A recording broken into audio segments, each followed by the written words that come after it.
Hi. Um, Interesting fact. I just finished watching a Jury and Ryder video, which was just phenomenal, as they usually are.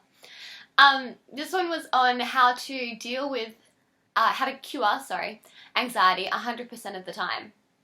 100%.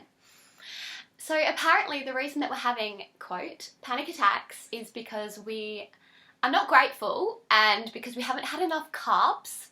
I don't know why I didn't expect that one from him, but yeah, so next time you guys are feeling anxious, all you have to do apparently is get a bottle of water, fill it up with sugar and water and shake it and drink it for 20 minutes and your anxiety will be gone because that's how the world works. Yeah.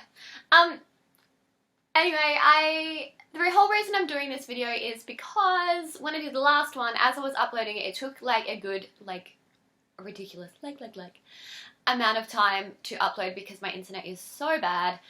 And since then I've had lots of questions and I'm bored and I don't have a life and this is good distraction. So I thought I would just answer them. And yeah, that's a really great introduction, Tiana. Solid effort, well done. Okay, so I'm just going to go chronologically and yeah. How have you been doing since your latest discharge? Are you feeling okay, eating alright? Loaded question. Without going into it too much, pretty shit. I've been trying, but I don't have a lot of structure at the moment because I'm not allowed to go back to work yet. And uni hasn't started, so I'm kind of just free-floating around, just not doing a great deal, and that obviously lends a lot of time to getting inside your brain and having all those kinds of negative thoughts, so that hasn't been particularly helpful. It's been a lot more difficult this time around than it has been, which I guess I'm not 100% sure why. It's always different, so I don't know. It will hopefully be picking up because it hasn't been too flash, but that's not to say that I'm not putting the effort in, if that makes sense. What is your doggy's name? So I have two dogs. One is a golden retriever and his name is Diego, and the other is a Maltese Jack Russell and her name's Marnie, and we adopted both of them, so we didn't name them, but that's okay. I think their names are alright. They've had good lives. What am I even doing? I got a nose ring. My nose stud changed into a nose ring yesterday, and it was quite the battle for the lady. And now it's just all painful. Oh, so many problems. What are some of your favourite breakfast foods? Okay, so I was very excited. I could literally eat breakfast. I cannot even explain how much I love breakfast foods. I love going out, cafe breakfast foods, like granola and just muesli and oats and fruit and things. I haven't had pancakes, maybe, I want to say ever, but I feel like I would really appreciate pancakes as breakfast food, so I'm gonna put that on my list. And smoothie bowls and ice cream. And I really like Weet-Bix, but Weet-Bix can get kind of problematic for me, so we kind of keep that to a little bit of a minimum. But yeah, I love breakfast foods. Okay, honestly, how many journals do you have? Lol, they all look so pretty too. How do you decorate them? Actually, I only have one journal from this year at least, which is this one, my baby, and I take it with me pretty much everywhere. It's a Moleskine. And I don't know how I really decorate them. I don't have a system. It just kind of it just happens like that. They're not all that good, that's not that exciting. But I don't know, I just find it really I find it really therapeutic, and it's not all journal entries either. A lot of them, you can get a lot of diary and journal prompts off Tumblr and off the internet, and it's kind of self-therapy.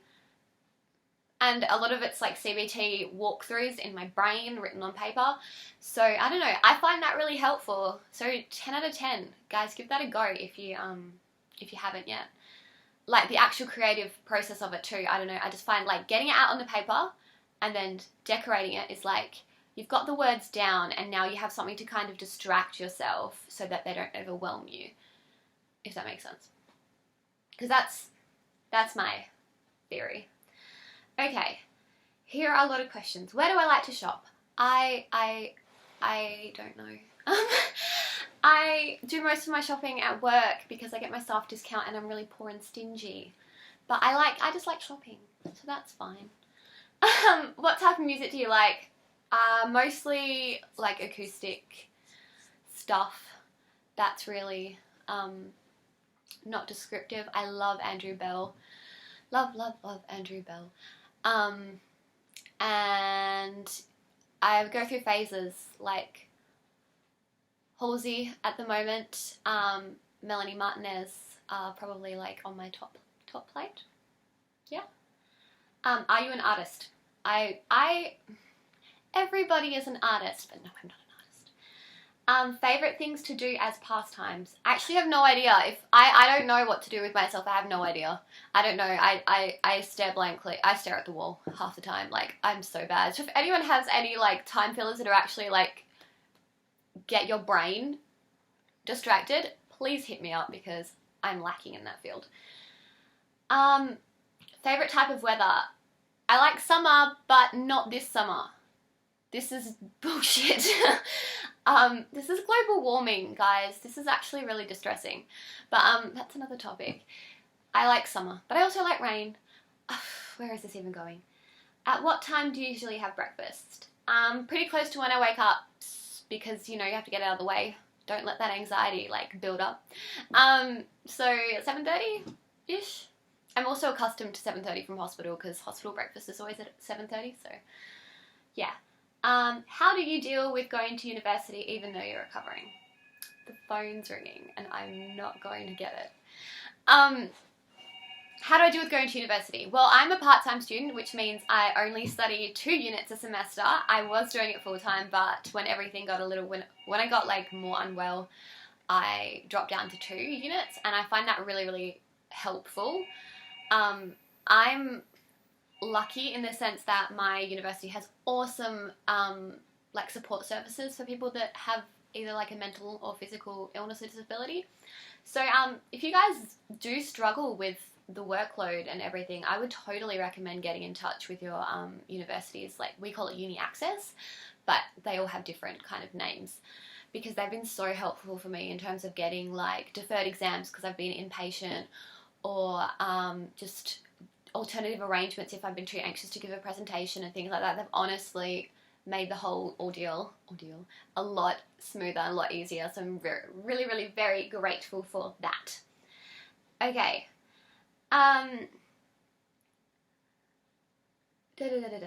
Who has been the most influential person in your life, and how have they influenced you? I feel like this could go in a positive or negative way, so I'm going to take it in the positive direction. And I'm not going to go, obviously, like, my family are very muchly amazing influences. I'm just gonna, you know when you meet these people and they're honestly just so, they just get you 100% and they lift you up. There are 2 people in my life who you probably follow anyway. Scales, Ufflefish, so Jazz, and Jess, one of my best friends from uni and Reach Out. We honestly, those 2 girls have it's so cliche, but they've really, over the past couple of years, just pulled me through, and they've just been a hugely positive influence, both in terms of like my mental health and just generally. So yay, you guys, you're amazing. Woo!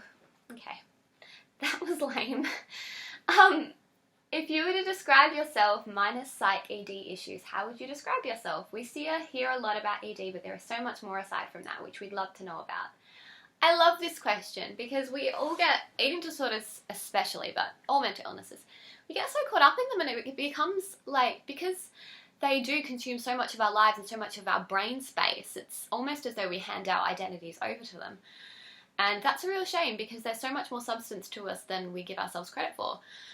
So this is probably, on that note, this is probably going to be quite difficult for me to answer, but I am, I study psychology at uni, which you know, and helping others is my passion.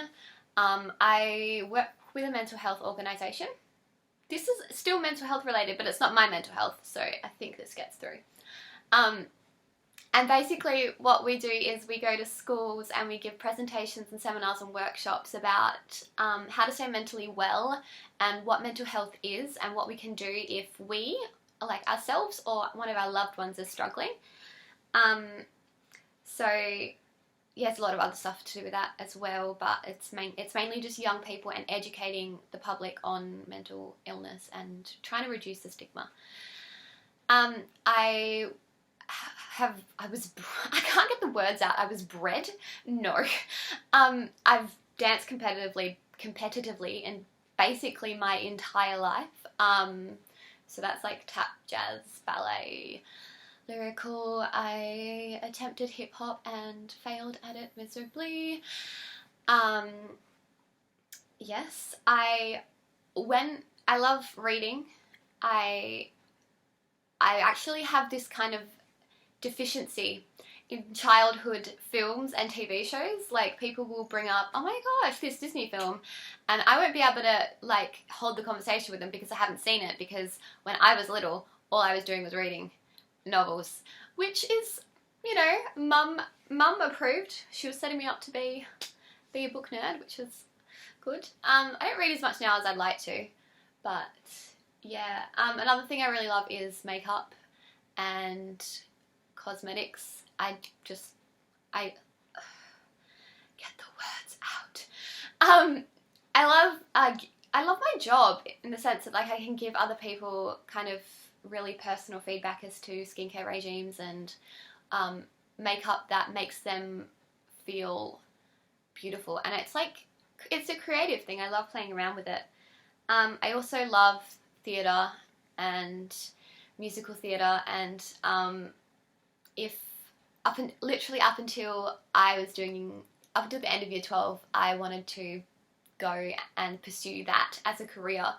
I did a lot of like stuff while I was in school to do with acting and musical theatre and stuff, and I went and did a trip to NIDA and did classes there and everything. So that was, I guess, performing arts has just been a huge part of my life. I'm gonna go away from that question because I'm struggling with it, to be honest. How many times should I eat a day if I'm weight restored? Well, you should not eat any less than you should if you were trying to restore weight. I don't understand how that could even cross anyone's mind as logical. Like, your body needs what it needs, not because you're gaining weight, but because it needs to function. So once you're weight restored, you still need to eat the same amount of times, and although yes, the density of what you're eating may drop a little bit, it's, you know, essentially, but with only a small difference, the same like amount. This is really not happening with the words today. But yeah, those kind of questions are just yeah. Okay, now I'm on Tumblr. So for the video, what kind of notebooks to write in and stationery do you recommend for uni? It's my first year and I have no idea what to get. Okay, I love stationery. I should have put that in the about me bit. No, I have a problem. But for uni, I am just all about convenience. So I have, like, this size, I just take 2 of these. Well, because, like, I only do 2 units. But only take what you need for the day. So if you only have one class and you're only going to be using one class, yeah, just take that. And I like the A5 ones because they just take up less room in my bag. Literally all you need is like 1 pen. But I'm obviously one of those creative, I learn visually, so I have many pens and lots of other non-essentials. But I'd probably say, like, don't take your first years, don't take your textbooks to class. At least at my uni, we don't do that, and you're lugging something around for the sake of lugging something around it. We don't use it. If you have a computer, It's good to use if you're going to be working on like a paper or something while you're at uni, but in terms of like lectures and stuff, I personally don't learn very well if I'm at the lecture and I'm like frantically typing or frantically trying to write notes. I just like to kind of be at the lecture, listen to it, blah blah blah, and then come home and rewatch it on like 3 times the speed and take notes, or just print out the lecture slides and highlight them. That's how I learn though. And yeah, I don't know, just don't go overboard, because I remember like shopping for stationery for school and it would be like I've bought all of Officeworks. Don't do that. You need a pen and a notebook and that's about it. What tattoo shop did you go to? How much did it cost and would you get any more? I have no idea what tattoo shop I went to. That's pretty awful. It was $50 because they were doing a donate to Headspace thing, because I just got the semicolon. So I really approve of that. Kudos to that tattoo shop. I really should know what their name is. And yes, I have many more planned. Many more. It's just a matter of me having some money to be able to get these tattoos. How did you get your job? I applied for it. I have a certificate in makeup artistry and skincare, and then I just applied for my job and I went for an interview and I got it. I know it's quite difficult at the moment to get jobs, even in retail, but it was surprisingly easy, given that I did have a lot of retail experience, but it was my first kind of like cosmetics makeup job. I just on the course and then I applied and got it. So yeah, there's no kind of cool story for that one. P.O. box for letters. I don't have a separate P.O. box, post box. I don't even know how to say that. I don't have a separate one. I just have my home address. So if you do want to send me a letter, this is off Tumblr by the way. If you do want to send me something, I would totally love to be pen pals. I love pen pals, yay! But can you send me a private message and I will give you my address. I just don't really want to be putting it up on this so that everyone can see it. And I don't know who's watching, so yes. Is it possible for someone to be at a normal weight, so BMI of 18, heads up, the flag that is underweight, and have an eating disorder, or is this just considered disordered eating? I restrict my intake to a certain amount of numbers. I know this is really unhealthy, but I find I get heaps of anxiety eating in front of others, and sometimes I find it hard to even eat something people might consider safe food. And then engages in behaviours. Okay, so although I did put that side point about a BMI of 18 is underweight, eating disorders are not a weight. I am a strong believer. I have this thing that the diagnoses should really just be defunct, and we should have a spectrum, and this spectrum should just be of eating disordered behaviours. And you can have these behaviours that are on the spectrum, but not fit into a particular category, because more often than not, like, you engage in a whole realm of different behaviours, or you have a whole different realm of symptoms, but you can tie it into a whole like bunch of different illnesses. I don't know, that's just my first thing. So that's so important, is that there is no weight criteria for any eating disorder. Having said that, there are some certain points in the DSM for anorexia, but the DSM-5 is very different to the 4th edition, and it's not as kind of like pin-uppy about that kind of stuff. But absolutely you can have an eating disorder at any weight. And just because you aren't technically underweight, or if your BMI is in a healthy range, or if it's above the healthy range, or if it's below the healthy range, it doesn't matter. You are equally as worthy of getting help, because eating disorders, literally, they can kill you. It doesn't matter what one, they can kill you, and you're worthy of life, you're worthy of help. There is no difference that those numbers make. So 100% sweet.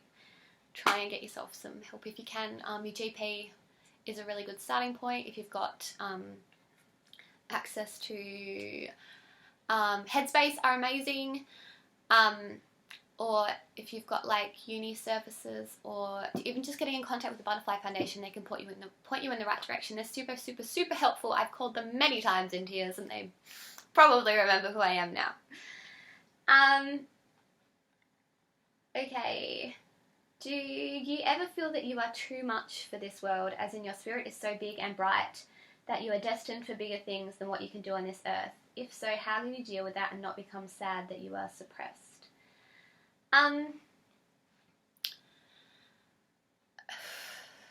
I feel like I'm not enough for this world, and I know that that's very much tied into my mental illnesses, but I don't know.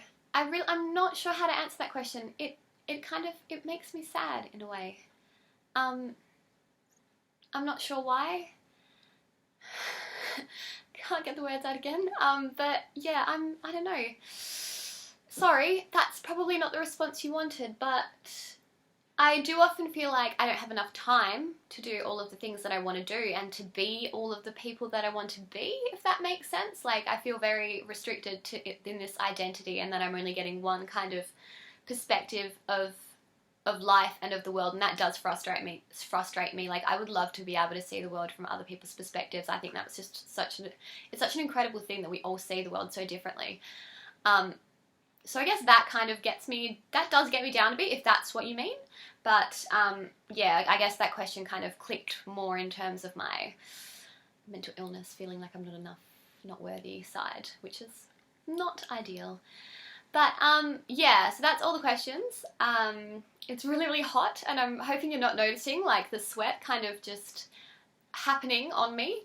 But yeah, I hope you all have a lovely, lovely day. I'm going to the ballet tonight with the two people I mentioned before. How exciting is that? They don't even know each other. I don't even know if they've met. Oh, they've met once. But they're coming together, so it's like I get the best. I haven't got my... I'm just very excited. But yeah, no, I hope you all have a lovely day, and that, I don't know what time it is wherever you are, but it's 1 o'clock here, so I hope you're nourishing yourself as per you should be. And yeah, just have a beautiful day, and I hope that your day is as beautiful and kind as you are. Goodbye.